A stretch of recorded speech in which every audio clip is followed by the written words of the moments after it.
Welcome to the show, everybody. It is Tuesday. It is Back to the Window with Scott and Scott, and I am your host, Scott Steehn, lead handicapper at winnersandwhiners.com. And I'm your co-host, Scott Reichel, senior handicapper over winnersandwhiners.com. And together we do this each and every day right here on the Max Wagers Network and the Winners and Whiners YouTube channel as well. Back to the Window with Scott and Scott every day, 3 p.m. Eastern, 2 p.m. Central. In case you were wondering, today's Torture Reichel song, Tennessee Plates by John Hyatt. Scott, did you ever heard that song before? No. You know who John Hyatt is? The singer of Tennessee Plates. Very good. The one song you might have heard, Have a Little Faith in Me, you know that song? No. Good chat. All right. So it's good to be here. Good to be here, guys. Skeeter, you excited about the NBA playoffs sort of starting up tonight? Excited's one word. Nervous is another because my team's actually involved. But we're going to talk about both games, of course, for this show. What? Yeah, I know. Crazy, right? I'm nervous about it. The Nets should win. Covering a separate story, we'll get to that later. But I'm expecting the Nets to win. However, we talked about before we went on air, Cleveland's being extremely disrespected here. I know that they were awful down the stretch and that Jared Allen's still injured. When the media is talking about the Nets versus the Celtics, but they only play the Celtics after they win this game, you'd think they would wait until the game was over before they started talking about first-round series matchups, don't you think? Man, that's a pretty that's chewing your cud before. No, that's not. That's chewing your cud twice. You're counting chickens, of course, before they're hatched. But that's not good. Not good at all. Now, the Nets could be fully focused for this game, but if you needed bulletin board material, you don't really need it at this point, but if you did, Cleveland could just look to anywhere because in the media because nobody's picking them to win. Yep, totally agree. Good to see Peter Wolf in the house. What's up, Peter? Good to have you here, man. When I did my video last night, they were asking me about this game, Scott, and I started off taking Cleveland, and I basically talked myself out of it with Kyrie back for the home game, and of course still missing Jared Allen. I thought that tipped it just a little bit. I was right on the cusp, taking the Nets minus the 8, but it's gone to 9.5 now. I'm not getting involved at 9.5. I personally think it's a bit too large. I understand the idea behind fading the inexperienced team, backing Durant and Kyrie and this whole squad, but the Nets have been ridiculously terrible against the spread, especially at home. Mm-hmm. And it's not about winning, it's about winning by margin. The Nets don't give a damn how much they win by. So it's not like they're going to be incentivized to run it up late, but I've seen the Nets come out constantly, flat in the third quarter, and Cleveland, since they have really just nothing to lose at this point, because no one's picking them to win, I do think playing freer is going to help, and they just played a week ago, and the game was pretty close. Yep. So do I want to lay 9.5 with the Nets after what I saw all season long? Of course not. Yep, I get that. Paul Henshaw is a trendsetter. He says hit the like button, and I agree. Hit that like button, everybody. Make sure that you just smash that thumb. We appreciate it. Get subscribed to the channel if you haven't done so already. You know, both the Winners and Whiners YouTube channel and the Max Wagers YouTube channel as well. Check out all the great offerings. Max Wagers Network. In fact, we have they usually stop by. At least one of them will stop by during the show and say hey, and that's very cool. But of course, Sean Higgs, Midday Money at noon. Allie Burns doing her Total Chaos doing Morning Wood every day at 1, and then she does Total Chaos most evenings, followed by Just Parlays with Jim and Chris, you and me at 3, and going to be Sean Miller here coming pretty quick, right, Scott, at 4? When he's busy not coaching Xavier. There you go. Thank you. And he's going to be our new soccer expert, so that'll be fun because I know we've got a lot of guys that do bet on the footy. And then, of course, bringing up the rear, hitting cleanup is Game Time Decision with Sean, with Nick and Tim Earl, and of course Detroit Lenny. So there you go. JC Stone in the house. What up, JC? Good to see you, man.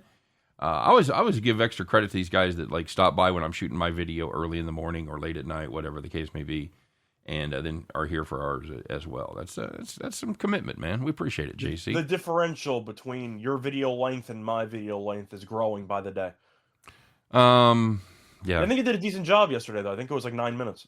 Yeah, well, we had one the other day that like I had no, and I think it was Saturday night. Like, maybe it was either Friday or Saturday where I was like expecting a bunch of people there, and like nobody showed up. So yeah, hope you guys banned that guy from yesterday. His girl gave him The X Hex, man. The X Hex too strong. Oh yeah, the X Hex, man. Yeah. That was and that was really an ultimate hex game. It was so good for about 90% of the game. We were goddamn geniuses for 8 of those 9 innings, man.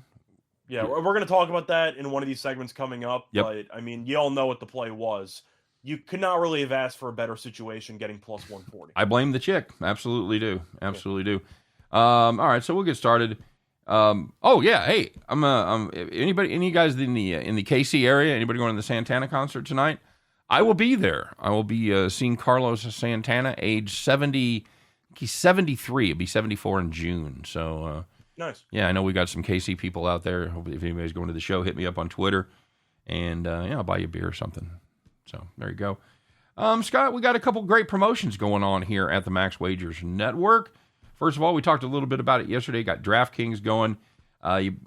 Just in time for the baseball season, you bet $5 on any baseball money line, and you get yourself $200 in free bets. That's pretty cool.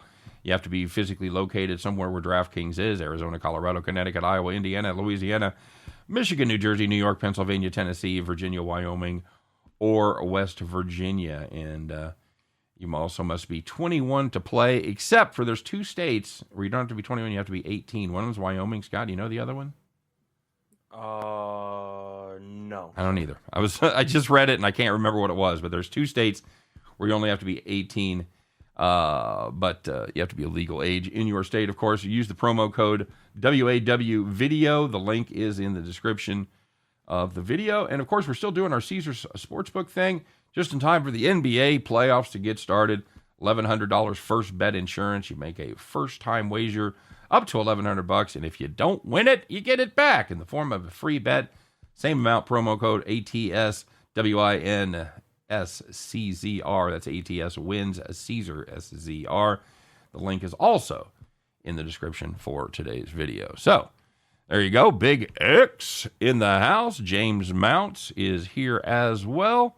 So yeah, good to see you guys, of course. Scott, we got a lot to talk about today. So before we can talk about the future, we got to talk a little bit about the past. So yeah, let's do that. Let's just unleash it, Scott. Let's find out who you were, the winners, the whiners, the people that took it in the shorts, and the people that took it to the bank. Stand up, be proud. You took some beats yesterday. Let's call the cops.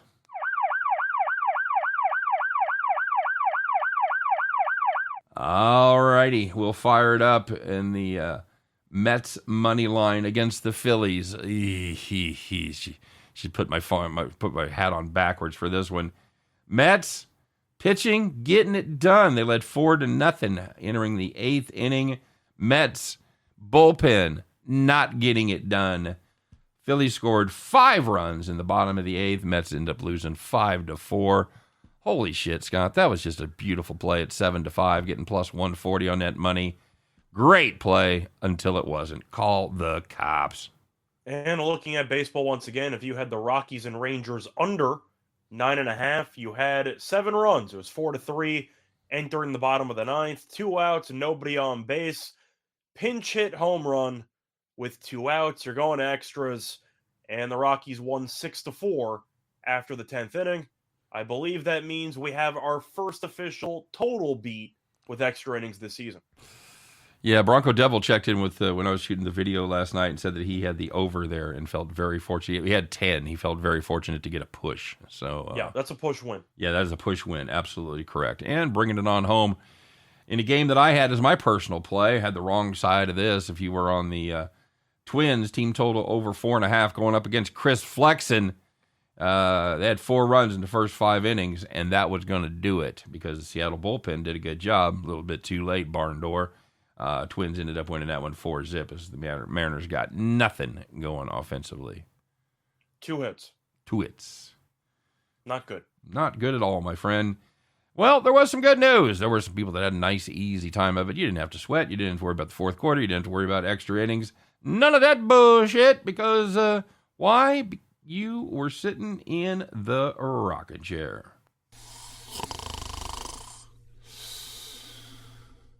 So the first one involves my Yankees, and if you had the team total under 4.5 against Manoah, well, you were a genius because the Yankees had never hit Manoah, and they didn't hit him again last night. They only had 4 hits in the entire game. They didn't score a single run, so team total under 4.5, never in doubt. Scott, if you had the Oakland Athletics, they made us look like geniuses first 2 days of the season as they were non-competitive. However, they found a little mojo here last couple of games, and if you had them yesterday against the Rays, well, they led 8-zip after 2 innings, and they end up winning 13-2. How about that Rays pitching, Scott? Well, Patino was supposed to pitch, and he got injured, I believe, in the first inning. And it was a scramble from there, but the game was already over. Brutal. All right. And the last one in baseball, if you had the Brewers and the Orioles under 9.5, you had 2 runs in the second inning, and no runs in the other 8 innings. The game ended 2-0. Man, Orioles winning games, A's winning games, Pirates beat St. Louis the other day. What the hell's the matter with the world, Scott? A lot, apparently. What are we doing here? I didn't know Bundy, though, was going to turn into an AL Cy Young. Don't even start. Oh, God. That was the most surprising part. I mean, I had the over. The weather was going to go well. I expected Flexen to regress a little bit. Minnesota had good numbers against him. He didn't pitch great. He was okay. I mean, the 2 runners left on base were charged to him, but he was okay. But Bundy just was dealing, and the Mariners just couldn't hit. Yeah. So, yeah. There you go. Dylan Bundy dealing. Not a phrase you've heard very much in the last 3 years. James, to answer that question of who do I know there, I also work there, so I know basically everybody. So there you go. Where? One of the other networks. Oh, okay. There you go. Somebody asking about the Kings tonight. Yeah, Bronco Devil said, push in the bush. You'll take it. I don't even know what that means, but it's funny as shit. Look at that. Somebody's liking us on Facebook. Hey, appreciate it, guys.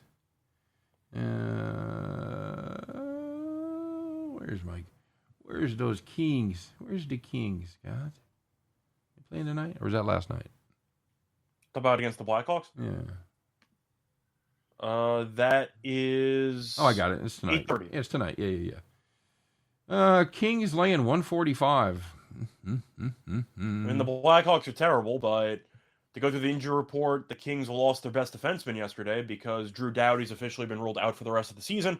Doesn't mean much, not really, because, both teams aren't exactly...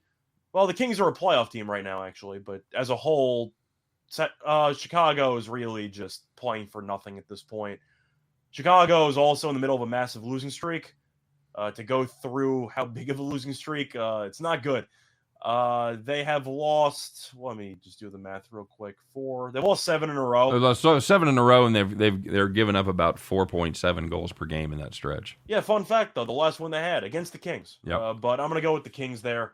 They're a playoff team, which was definitely surprising because a lot of people expected them to continue their rebuild. Losing Doughty is definitely a bigger deal than. It's a big deal. I mean, there's no way around it. He's not the guy he used to be, but he's still pretty good. I have to question motivation. We talk about it in other sports, especially at the end of the regular season. Chicago's better off losing games at this point just because they can get a better draft pick potentially in the lottery.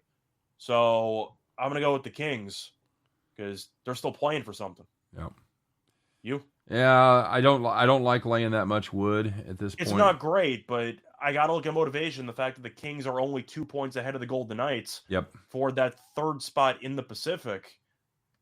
The Kings kind of need it. Yeah, they absolutely do. I'll go with them for the motivation. All right, fair enough. Maybe in regulation, if you want to cut into that juice. Okay, all right. You can probably get plus money on that, right? I would think so, yeah. I would think you'd be around plus 110. 105, 110. Yeah. Yes. Okay. Peter Wolf said his girlfriend screwed all of MLB. What a shit day. Well, that was the thing, though. It was one of those days where I was torn between 2 plays for play of the day. Yeah. And both of them were not even close. So it was kind of just like, all right, whatever. It was going to be that or the Brewers. But then I looked at the Brewers' numbers against lefties. Atrocious. Yep. And shockingly, they did not score yesterday. Yep. So, yeah, it was just a bad day in sports, but I was waiting for basketball. And I feel like all of us kind of were, right? Yeah, well, that was like the day before when I had the parlay fading the A's and the Pirates, and they both win easily. I'm like, okay, fuck that. The girl, heck, I love it when it's a situation where we lose and they don't blame us, Scott. That's we can't. I mean, we had this discussion going in. The only way you can make it right is to buy her a gift. You have to buy her a parlay. So she roots for you to actually pick winners. That's the only way around it. That's it. And, well, you got to get back with her. Unless you get back together with her. Yeah, you got to get back together. That's I'm sure she's an awful human being. Anybody that would do that, I'm just going to say, isn't great, but you got to take one for the team. Can you hand her like an Uno reverse card and like give her the jinx? Like, can you do something like that? I don't know the rules. Seems like relievers pretty much determine outcomes in MLB. Can't bet the insanity. Would you say that the first 5 bets are more consistent? I certainly would at this point in the season. Well, for this year, yeah. I mentioned one of my early takeaways in the MLB season from Garrett Cole's opening start with the Yankees was that because of the limited spring training, a lot of these starters are going fewer and fewer innings, which is why you've seen a lot of strikeout props at 3.5. Yep. Or pretty low numbers. It's because they're usually topping out at 5 innings. Very consistent to say that most of the starters had 2 to 3 starts, 10 innings or less in spring training. Give or take. I know Flexen had 4 appearances. None of them were good, but some pitchers have had 4. Most have been around 2 or 3. And even that, you're going, what, like 2-3 innings apiece there? Yeah. It's not that much of a workload. No. Ninja said, did anyone hear of this one parlay this person did? I think it was Saturday or Sunday games, not sure, but $50, 14-team parlay, all under in baseball games, cash out $265. That's the dream. I did not hear that. I have noticed, though, from the opening day that there has been a lot of lower scoring games. So I was hoping that they would be juicing baseballs. You'd see more high scoring games. Hasn't been that way. And a lot of games have been, excluding the Guardians games the last couple of days, a lot of games have been low scoring. Yep. Glad to see the light bulbs changed. Yeah, I got bad news for you. I did not even change the light bulbs. So is it you got more ambient light? Is the sun out? No, I don't even know. Because you were definitely living in the shadows yesterday, man. I'm glowing. It's my aura. All right, helping out. All right, J.R. Black said she hexed him and all his affiliates. Fuck. I wish I had affiliates. Scott, you're not dating anybody. As of right now, no. Maybe we could. Maybe you could swipe right on her. So I can break up with her and she could put the hex on me? Absolutely well, not. you can't break up with her. That's the thing. That's the problem, Or don't let her know you're a sports bettor. Nah. It's my job. I mean, come on. It's what I do. Our odds makers on top of the first 5 inning bets. Define on top of, because it really comes down to... I've seen the total shaded down a little bit. Yeah. Normally you're gonna be able to split it in half, add a half a run. But I see a lot of true splits for the first 5 innings, which is kind of unusual unless you have. Well, that's what I was going to say. It comes down to what exactly you look for in first 5s, because for the overall start of the season, the much better teams are not favored by as much now as they will be at the end of the year. So you see the Dodgers against the Rockies, for example. Yeah, like minus 200, minus 210. Right. Like the Rays are minus 210. If they're playing in September, they'd be minus 330.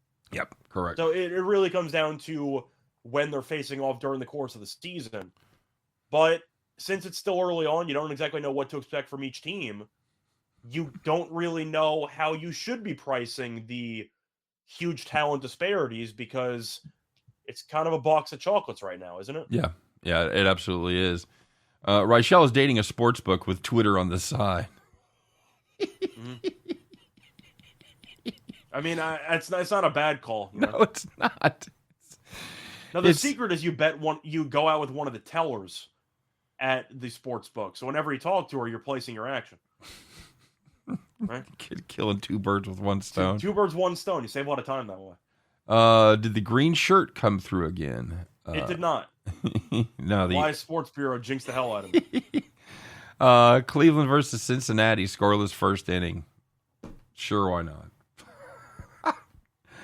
Well, we know Cleveland, in spite of their offensive outburst against the Royals the last couple of days, the lineup still sucks. That's still a horrible fucking offense if you look at it. I got to shout out to Quan, though, who's batting .692. I don't know what the hell he's on, but I want to say he reached base 10 or 12 straight times against the Royals. I think he did. I think they said he reached base 12 times. I think it was like 9 straight, but he's batting close to 700 as a rookie. I know his rookie of the year odds have plummeted, rightfully so, but you're batting 692. Yeah. That's pretty good. It is pretty good. JC Stone says you're smart to stay away from the opposite sex. Bad luck and trouble. Mm-hmm.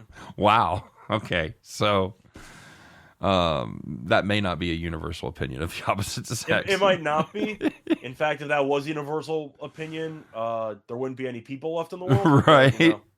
Long term, it's not a positive EV play, but short term, I'm chilling, doing my thing. The force is strong with her. Kill the green shirt, not the fucking green shirt.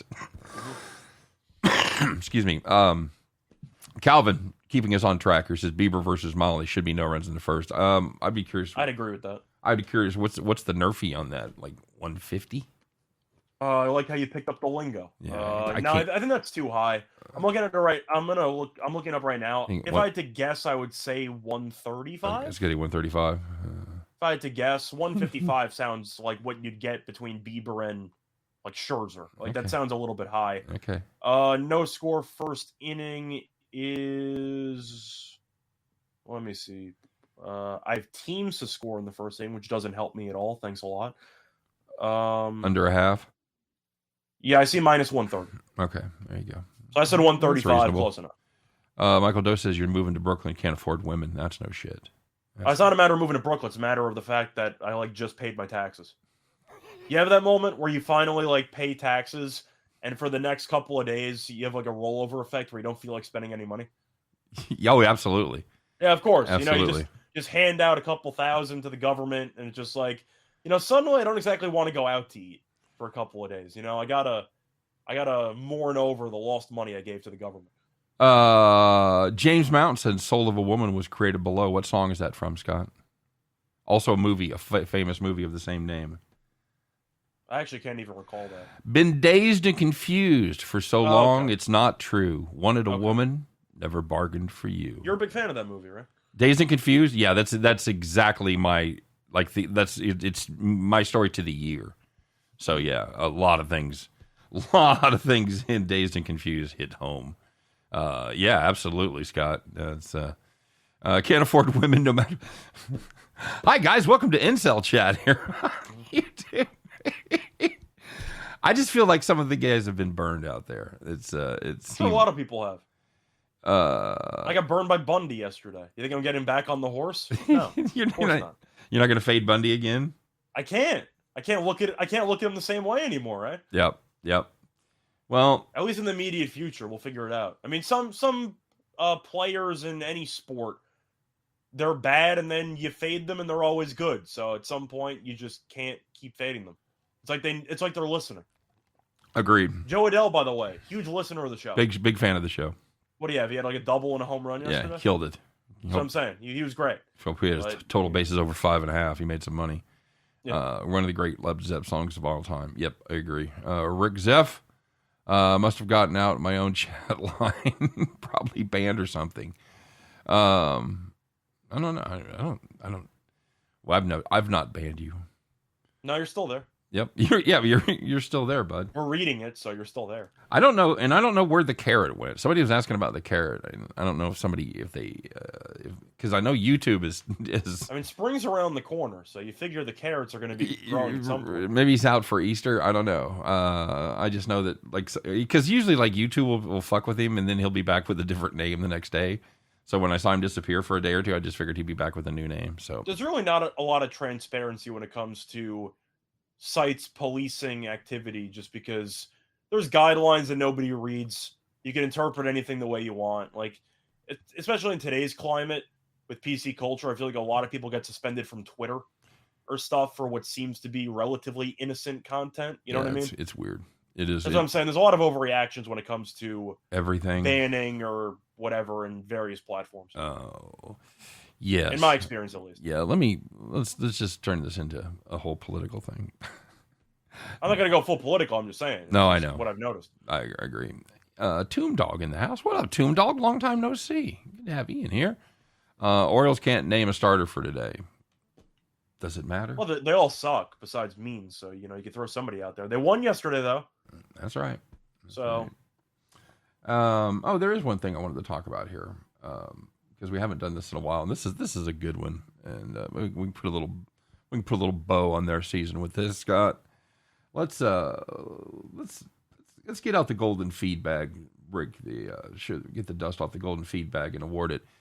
It's a good day for this. Let's find out who it is, Scott. Who is today's donkey of the day?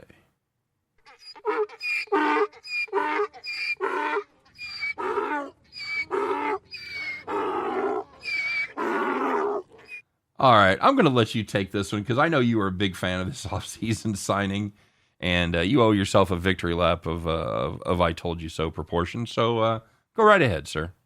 So the Lakers, of course, during the offseason ended up trading for Russell Westbrook, and let's just say it didn't work out. They missed the playoffs. Westbrook was a disaster for the majority of the season, and they had their official going away press conference. I'm not sure if every team does this or if it's just the Lakers because they're popular. Exit interviews. But the point is, they had LeBron, they had Anthony Davis, they had Westbrook individually answering questions from the media, and they asked Westbrook what his thoughts were about Vogel, because Vogel just got fired yesterday. And Westbrook basically said that he does not understand why Vogel had an issue with him throughout the course of the season and why he didn't feel like he received a fair shake of things. Didn't let him play his game because you sucked. Didn't they say he didn't let him play his game? Yeah, didn't let him play his game. Seemed to be out to get him. Maybe it's because you sucked for about 90% of the year. Maybe. I don't want to read into things, but when you've had more turnovers than made jump shots during an entire season, that's a bit of a red flag. That's not true. That's not true. Is it really? Is that true? Is that accurate? From what I saw around Twitter with some various sources, it does seem to be true. I believe he had more turnovers than made jump shots. Jesus, that's not good. And it wasn't even close. Wow. It might have been 50 more turnovers. It wasn't even close. That's brutal. But that's the point. Now, Westbrook for the last month or so was better, and he was durable. He was really the only guy on the team that actually played a decent portion of the games. But I think Westbrook, whether or not you like him as a player or not, mentally, I think he's the most delusional player in the league.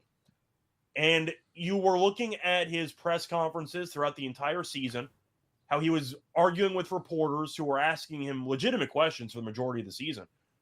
But Westbrook just seemed so out of touch the entire season when dealing with adversity, and now blaming the coach who your team just fired and claiming that you don't know why he was out to get you, instead of simply acknowledging that you were awful the entire season, is really the cherry on top for me. I just think that he has no self-awareness, and that's become increasingly clear as the season has progressed. You have anything you want to add on that? You said a lot, although I will say, when you call Russell Westbrook the most delusional player in the NBA, you have to remember that Kyrie Irving thinks the earth is flat. So I know he did. You've set the bar pretty high there. But even Kyrie press conferences, at least he can address things. I agree. That people ask. Yes, he's living in this Westbrook reality. Spent half the time turning questions on the reporters, and they were fair questions. If they'd just let me shoot more threes. It's just what are you talking about? John Wagner says, our promo music literally sucks. Keep it at the Steamroller House. Is that, you talking about our stuff going into the show? I don't know, man. I don't know. You talking about that, or is he talking about the donkey? I don't know. It could be the donkey. I don't know. Okay. All right, fair enough. The donkey's not music. I mean, it might be to some people. You guys should have listened to us on our radio days when they just let us use anything. When we had actual music we could play? Yeah, we were playing whatever we wanted. It was a lot of fun. Peter Wolf says what a lot of us are thinking, Scott. If the chick is crazy, it means the sex is terrific. So you got to take one for the team. Yes. I agree. It depends if you'd rather have good sex or good parlays. It's a trade-off that a lot of people might choose parlays for. I don't know. You got to make a living, man. I don't know. There's no reason you can't do both. There is no reason. Well, you might have to choose one if you end up with the hex X. You might have to choose between one or the two, man. Oh, but the crazy dude, the crazy is so good. Anyway. Yeah, it's gonna drive you crazy watching bets that you have later that night. Who needs hot women like stripping in front of the TV set when you're trying to get that third leg of the parlay in? Just get the. Come on, I'm just trying to watch. It's all fun and games until they don't pull down the rebound at the end when you need it. I mean, come on. Groovy Caps. I played the Mets first 5 yesterday. Brilliant. Very good. Took the Mets. Tweeted that. Took the Mets plus 1.5. Yeah, well, you're welcome for us, I guess, pointing you in the direction of that game. And I mean, we were right about Suarez regressing. Yes. Bohm had about 4 different errors, which was a whole separate situation there, which was kind of funny. You have any thoughts on his quote in the middle of the game? What was it? I can't remember what it was. I hate it here. Oh. I was a fan of it. I thought it was kind of funny. That's just more of what the kids say. I don't think he was specifically saying there. I think that's just I think he was. I think that's I think it was fair for him to say that. I mean, he made a routine play after a bunch of errors, and they gave him the classic sarcastic cheer. And you're gonna have a mic on you the entire time or a camera on you because you're an athlete, and they have angles for everything. I was okay with it. I think Philly fans are okay with it too. It's kind of one of those mutual hatred relationships where the fans, especially in Philly, are going to give it to you if you're struggling. And, you might need to respond with a bit of a chip on your shoulder.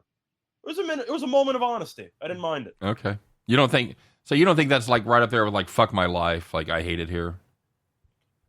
I think you can make an argument that it kind of is a similar boat, but it's a way of saying I recognize why the crowd is being a pain in the ass and I hate it. All right. But it might encourage him to play better. Who knows? Fair enough. Ian Toomey says sex with a nutty broad. Always great. Severed penis is chucked into the grass from a moving vehicle. I'm getting like basic shout out to Elena Bobbitt there. I'm getting Basic Instinct vibes like the rabbit on the stove. Oh yeah, that's kind of what I'm getting. There's some Boiling Bunny for sure. All right, bud. Hey, let's talk about some NBA. We haven't got to do that really for a couple of days because they were off Monday and the games really didn't matter for the most part. A lot of good live plays on Sunday. Hope you guys were on those. But, Scott, let's get it rolling tonight. Let's talk about this game that you and I are both all over. We both did it for our play of the day. Probably would have been a farm play if we wouldn't have taken that. But it's the Clips and the Minnesota Timberwolves. Timberwolves 3-point favorites here. I know you expressed some surprise at that line when you saw it yesterday. Care to extrapolate on your thoughts here as it's pretty much... stayed relatively static. It's gone down from 3.5 to 3, but I don't think there's been the kind of movement that you and I might have seen coming. So, what do we got here, bud? Well, I think it's still going to move to 2.5. I think it'll move closer to actual game time. Everybody chasing when they lose on the Nets-Cavs game is going to bet the Clippers, right? So sure. I'm expecting an avalanche of Clippers money late. But I took the Clippers as my play today. I really couldn't avoid it.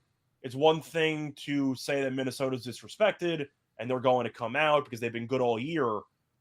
I think they peaked too early because they were playing meaningful games down the stretch and they sucked. I mean, they went 4-6 in their last 10. So they really have not been playing well. Defensively, they've been a disaster for the last couple of weeks.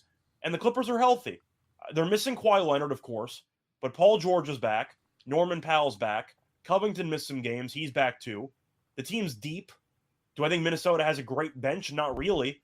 But I also want to ask you because spreads and numbers have a hard time quantifying certain things. And I think experience is one of those things. Because the Clippers have been here before. They're in the playoffs every year. A ton of experience. I know D'Angelo Russell had a cup of coffee in the playoffs with the Nets. Towns played 5 games in the playoffs with the Timberwolves. They lost to the Rockets. Beverly's been in some playoff series. That's it, isn't it? I mean, Minnesota has the 7th youngest roster in the league. Yeah.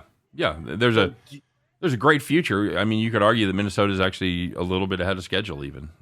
That's the point. But you also have a coach who just got an extension who has never been a head coach in a playoff game before. Right. So do I think Minnesota is worthy of being favored? I can understand at home. I think 3.5 is way too many, and the markets have adjusted as a result. But I do think personally that the lack of experience is concerning, especially when you're laying points against an extreme veteran team. I think that's a problem. Yeah, it is, and it's hard to overstate what a difference Paul coming back has made. Just a quick thumbnail.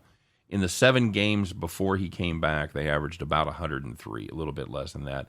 in the 7 games since he's been back, they've averaged over 127. Now, Yeah. obviously that's not going to stick. That's pretty extreme, but it does give you a little bit of an insight into his value. To me, this line Defensively, they're still top 10 though. So even if the offensive numbers aren't sustainable, the current ones, right. if you get any uptick at all without compromising your defensive integrity, then you have a massive advantage over Minnesota because Minnesota actually cannot guard anybody. Yeah, I mean, if you look at this Minnesota defense, it's just been atrocious. I believe because I did this in my play of the day. I did the team total over, as you know, and they've allowed 119 or more in 10 of their last 13. The 3 teams they didn't, they played Dallas twice and the Lakers. Jesus, so not good at all. The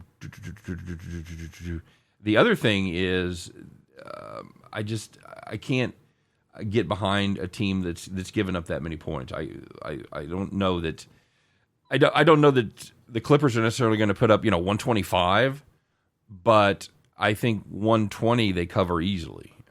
I agree, and I think that even though the Clippers money line is an attractive play there, if you want to gamble by margin, the Clippers won 3 of the 4 regular season meetings by at least 11 points. So a lot of these games weren't close.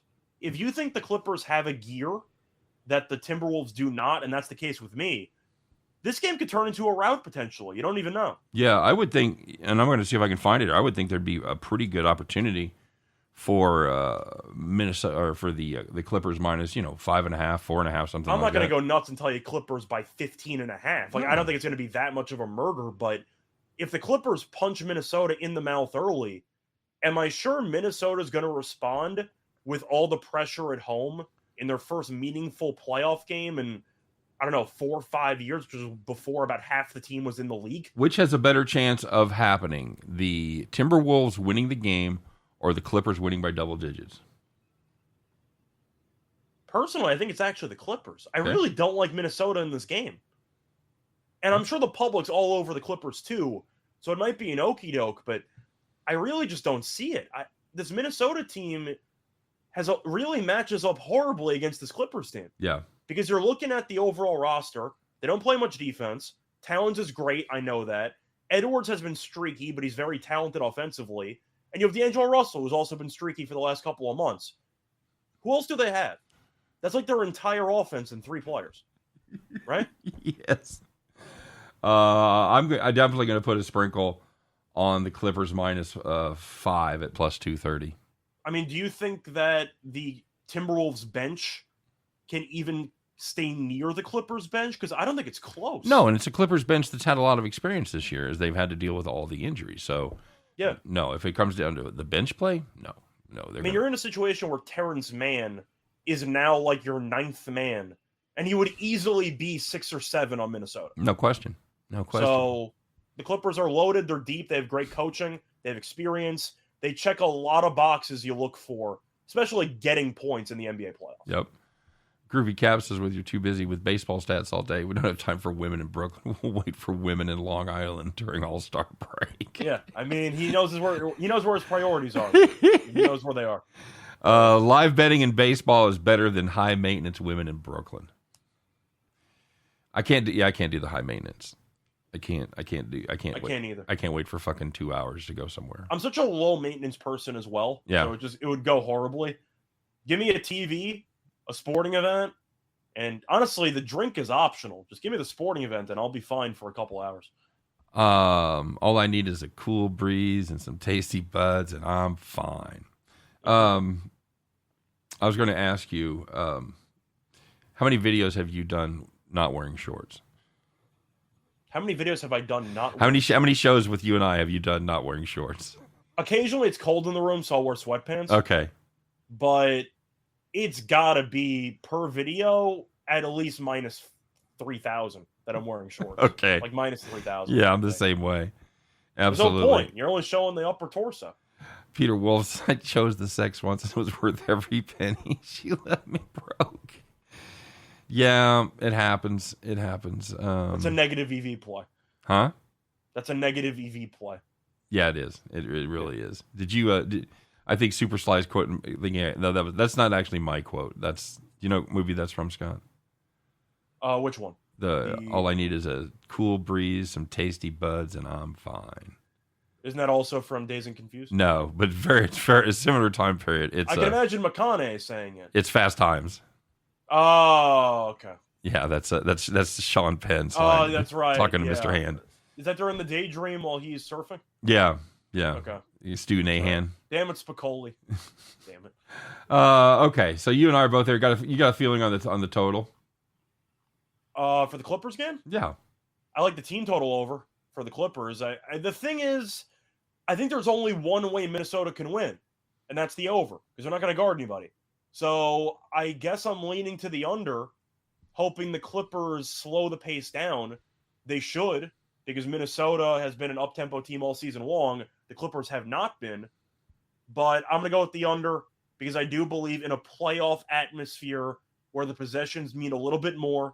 The referees might swallow their whistles a little bit more. I do think this total's a bit high.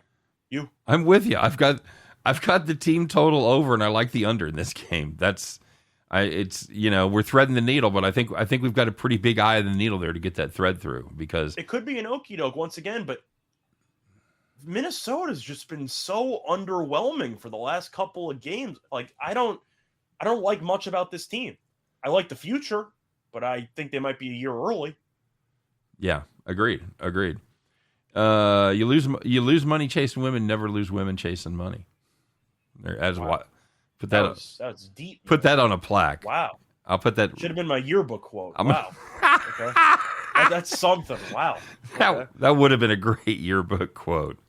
You probably wouldn't want to sign any women that you were interested in getting with. You wouldn't want to sign their yearbook with that quote, but I was never going to see him again anyway. So, when you line up like that, it looks like you've got like a spanky spike of hair right above your head. Do I move your head to the right a little bit? No, just tilt your whole head. No, I don't know what the hell's happening. Okay, right cool. There, that shot right there. Right here. Okay. It looks like you got a spike sticking up out of your hair. It's not really there. It's the poster. It's the backdrop. Oh, okay. Cool. All right. That's my faux hawk. So we talked. You're right. Your faux hawk. It's all right. So we talked. We're all in agreement here. If it's an okie doke, we're shoving bananas in the tailpipe all night because we both like the Clippers, and they're peaking at the right time, and Minnesota's not. Yeah, we both like the under. The other game we talked a little bit about it up top. That's your net, Scott. I think we both agree 9.5 is too many. I think it is. You can make an argument the Nets will be motivated, whatever the hell that means, because they were playing meaningful games to get to the 7th seed in the first place. But I watched them play the last couple of weeks, and they win games. Are they impressive? No. Do they win by margin? No. I mean, they couldn't cover against Houston. They couldn't cover against Indiana. They were laying 16 against Indiana. It was a 2-point game in the fourth quarter. Like, at some point, you got to realize this team's more focused on winning games than covering or looking impressive during the course of games. Right. They might flip a switch. They might maybe they might be able to go to another gear Cleveland doesn't have. But I really like Cleveland for the fact that nobody's picking them. So they kind of can just go in free, no pressure at all. Right. All the pressure's on the Nets, right? Oh, absolutely. Yeah, 100%. And Cleveland's been playing the disrespect card in their locker room for the last 2 days. That's the whole story of their season's the disrespect card. Yeah. And that's a Cleveland defense that is pretty damn good, Scott. It's not as good without Jared Allen. I agree. And that's again, I kind of talked myself out of it last night when I was doing my video without Jared Allen there. But I'm right back at 9.5 thinking that's fucking too many. So Nathan Cerner said other channels like the Wolves. Other channels. You're cheating on us, dude? Jesus. Traitor. No, I mean, if you like the Wolves, the main reason why is they're good at home and the Clippers suck on the road. Yep. But when you're missing your best player for 90% of the season and he comes back and you trade for one of the best bench players in the league in Norman Powell, one of the most underrated bench scorers in the league, and he helps out your bench unit, I don't want to say you can throw everything out the window, but the Clippers have dominated the regular season meetings. Are you reading these comments? A lot of fun. They're just the best. I can't even keep up. It's good stuff. Two things bring a man to his knees: a whiskey glass and a piece of ass. That's also a good year. If that's not a country song, it certainly is a good. It sounds like sounds like something that would be on the back of a Kid Rock album. Oh man, that quote was from Chris Rock. I think I love my wife. Okay, Chris Rock, Kid Rock, it's one of the Rocks. Similar, close enough. Are they related? They look alike. I don't think they are. They have the same hair. Bronco Devil said, "There's other channels." Yeah, I think Kid Rock had a new album come out like a little while ago. I don't know if anyone listened to it, but I'm pretty sure it came out. Yeah, I know. I was looking at that the other day. In all seriousness, I'll absolutely encourage you to listen to other channels. Yeah, I mean, the main thing that we preach is to get information. All the information you can. Yes. So we might forget something. We're not telling you to only listen to us. I mean, we think the information we give is pretty good. That would be a cult. Yeah. There are no other channels. There are no other channels. There is only us.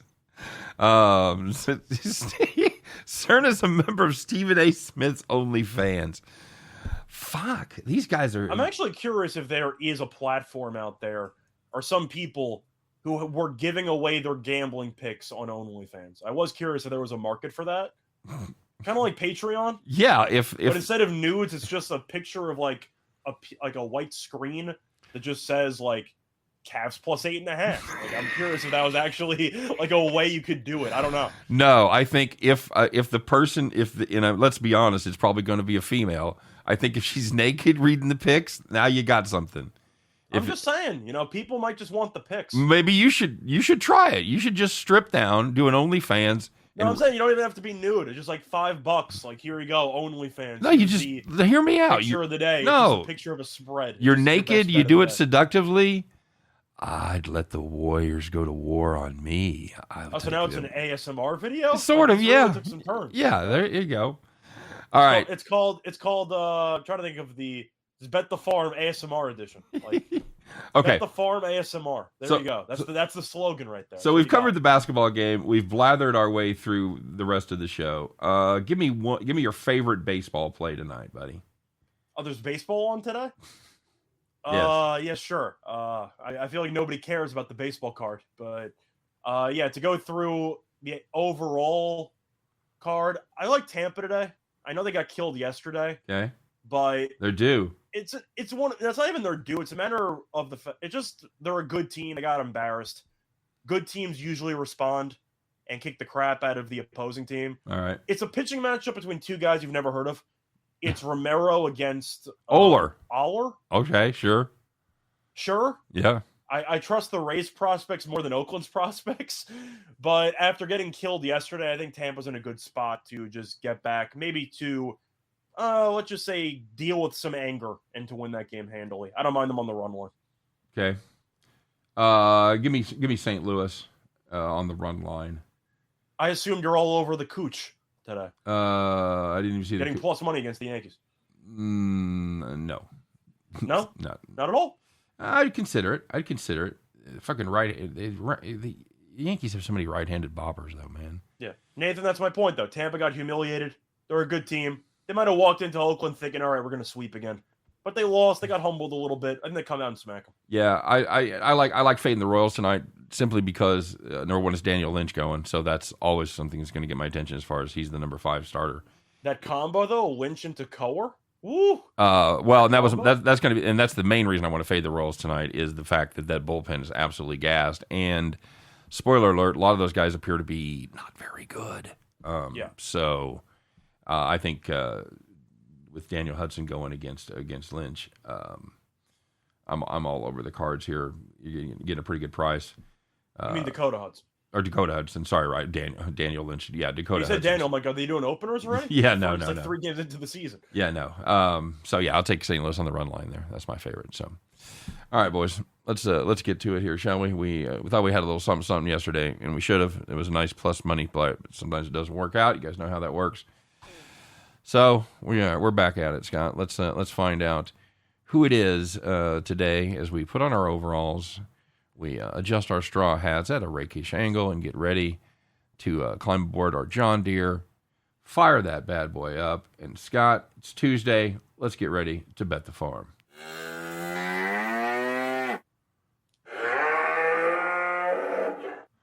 All right. So, Yeah, I was not coordinated there at all. I was going to say, I thought you were supposed to put the photo up. There it is. All right, there, huh? First try, nailed it. All right, there. It's like magic. Good afternoon, everybody. There you go. Howdy. All right, so these are going to be our anti-hex hats now, Scott. We've got a hex to beat, so it's got to be a good one, buddy. What do you got cooked up? Well, I did my player prop show, so I'm going to take a player prop. Okay, it's going to be in a matchup between the Clippers and the Timberwolves. We're going to go with Patrick Beverley under 10.5 points at -130 on DraftKings. Couple reasons why. First of all, this number is way too high based on the overall season numbers. Beverley is only averaged 9.2 points per game during the regular season. On top of that, he has scored less than 11 points in each of his last 9 games. So he's been going under this number regularly. On top of that, he played the Clippers 4 times the regular season. He scored less than 11 points in 3 of those meetings. The one time he went over, he scored exactly 11. So he's not done too well offensively. And in April, small sample size, but still, he's been terrible. He is shooting 31.6% from the floor and 14.3% from 3. We know that Beverley's there for defense, and we know he's there to provide a bit of swagger to the team. Offensively, he's not going to shoot much. We know that he's really not going to be one of the main focal points of this team. They have Towns, they have Edwards, they have Russell. Beverley's probably going to take, what do you think, like 5 shots in this game? 5, 6 shots? That's what I'm banking on, yeah. But 10.5 is way too high for a guy that doesn't go to the line that much. He's been shooting terribly, and he's gone under this number in 9 straight. We're going to take the under. There you go. That's going to do it for the Bet the Farm play for today. And that's going to do it for the Thursday edition of Back to the Window with Scott and Scott. As always, we appreciate you guys stopping by. Really appreciate all the comments. And keep the funny stuff coming because perfect. Just excellent stuff out there. You guys have a great day. Good luck on all your plays. Once again, if you're in KC and you're at the Santana concert, come say, hey, Scott, hope you win them all tonight. Good luck to the Nets. You guys, we'll do it again tomorrow, 3 p.m. Eastern, 2 p.m. Central, as we all do our very best to help you guys in your journey to head back to the window. Take care, everybody. We'll see you then.